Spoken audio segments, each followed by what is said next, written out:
最近有個應屆 DSE 女學生自己自學，用40個鐘頭手繪一段30秒嘅畢業動畫。而家 AI 幾秒就出到好靚畫面，好多人就話咁樣做唔抵，唔好入行啦。而家畫畫會被 AI 淘汰㗎。AI 真係扼殺咗新一代畫師嘅出路咩？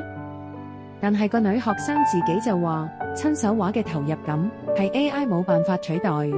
佢話每一筆每一個細節都係自己畫落去，呢種同作品連埋一齊嘅感情，冰冷算法做唔到。佢畫嘅唔單止係畫面，仲有校園回憶、畢業嘅不捨，同埋一筆一畫堅持落去嘅心意。呢啲情緒同經歷 AI 永遠複製唔到。呢個年代仲願意慢慢畫、堅持手繪，真係好難得，好值得學。